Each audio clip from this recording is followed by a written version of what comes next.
नमस्कार दोस्तों, क्या आपको लगता है सिर्फ एक फोन कॉल से जो भारत की सबसे ताकतवर प्रधानमंत्री थी उसके नाम पे जो भारत का सबसे सुरक्षित बैंक है उसको लूटा जा सकता है? आपको सुनने में ऐसा लगेगा जैसे किसी बॉलीवुड फिल्म की कहानी है, लेकिन ये हकीकत थी और ये घटना 1971 में घटी थी। आज हम एक ऐसे घोटाले की बात करेंगे जिसने दिल्ली की सत्ता से लेकर जो हमारी खुफिया एजेंसी थी उनकी नींद उड़ा दी थी। एक ऐसा केस जिसमें आरोपी भी पकड़ा गया, सजा भी हुई और जो पैसा था वो भी बरामद कर लिया गया। लेकिन आज 50 साल बाद भी हमारे मन में ये होता है कि असल में उस दिन हुआ क्या था।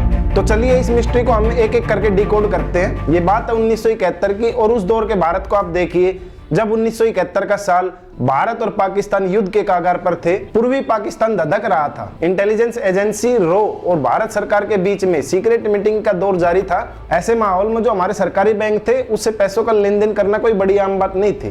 तारीख थी 24 मई 1971 और जगह थी एसबीआई बैंक और उसकी शाखा थी दिल्ली पार्लियामेंट वाली स्ट्रीट। और देखिए जो ये ब्रांच थी एसबीआई की कोई छोटी मोटी ब्रांच नहीं थी। इस ब्रांच के अंदर सरकार के जो बड़े बड़े ट्रांजैक्शंस होते थे वो यहीं से ही होते थे। और फिर इसी ब्रांच से ऐसा कुछ हो गया कि जो पूरी मिस्ट्री बन गया आज हमारे लिए। और इस ब्रांच के अंदर चीफ कैशियर जो थे हमारे वेद प्रकाश मल्होत्रा थे, वो रोजाना की तरह अपना काम कर रहे थे और ठीक 12:15 बजे उन्हें एक कॉल आती है और जब वो कॉल को उठाते हैं तो उस कॉल की आवाज सुन के वो खड़े हो जाते हैं और उनको फोन के दूसरी तरफ से आवाज आई थी, मैं इंदिरा गांधी बोल रही हूँ। और मल्होत्रा को बताया जाता है फोन के ऊपर कि बांग्लादेश मिशन चल रहा है और उसके लिए 60 लाख रुपए की जरूरत है। फिर फोन को एक दूसरे शख्स को दिया जाता है और वो अपना नाम बताता है पीएन हक्सर और एक कोड वर्ड देता है जिसका नाम था वंदे मातरम। तो दोस्तों यहाँ पे एक सवाल उठता है कि मल्होत्रा जो उस बैंक में 25 सालों से काम कर रहे थे वो इतने नासमझ भी नहीं थे कि बिना किसी चेक और वाउचर के करोड़ों रुपए निकाल दे। फिर क्या उन्हें पहले से ही पता था कि ऐसी कॉल्स आती है और वो बिना किसी कार्रवाई के, बिना किसी सवाल के मल्होत्रा ने कैश को निकाल के किसी अनजान आदमी को दे दिया? तो आज भी यही सवाल उठता है कि उन्होंने इतनी जल्दबाजी क्यों की। और उसके कुछ देर बाद मल्होत्रा को कुछ शक होने लगा और वो अपने शक को दूर करने के लिए पीएमओ ऑफिस पहुंच जाते हैं और वहां से वो रिसिप्ट मांगते हैं और उन्हें तब वहां पता चलता है कि पीएमओ ऑफिस से कोई कॉल नहीं की गई थी। उसके बाद पुलिस एक्टिव होती है और कुछ ही घंटों के बाद रुस्तम सोहराब नागरवाला को गिरफ्तार कर लिया जाता है। सारा पैसा मिल गया और केस खत्म। लेकिन आप ये मत सोचिए कि केस खत्म हो गया।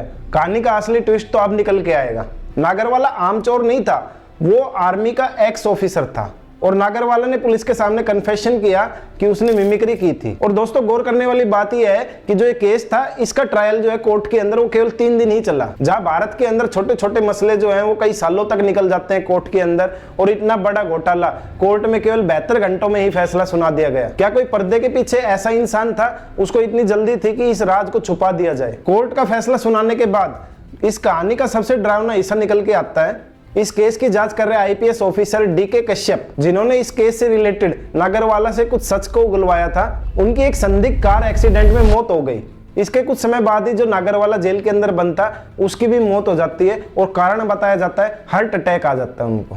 एक आदमी जो वियतनाम से लेके भारत तक खुफिया एजेंसियों के राज जानता था वो हमेशा के लिए खामोश हो गया। क्या ये एक इत्तेफाक था? और नागरवाला की मौत के बाद क्या सच पता लगा? बाद में रेड्डी कमीशन की रिपोर्ट आती है और उसके अंदर कुछ रेड फ्लैग दिखाए गए। क्या वो पैसा इंदिरा गांधी के सीक्रेट वॉर फंड था जिसे सीक्रेट मिशन के लिए रखा गया था? क्या नागरवाला सिर्फ एक मोहरा था जिसे बलि का बकरा बना दिया गया? इसका जवाब शायद हमें कभी ना मिले क्योंकि उस दिन के जो मेन डॉक्यूमेंट है वो गायब हो चुके हैं। क्या आपको लगता है क्या एक मिमिक्री आर्टिस्ट सिस्टम को घुटनों पे ला सकता है या इसके पीछे कोई बड़ा खिलाड़ी था? आप अपनी राय कमेंट बॉक्स के अंदर दें।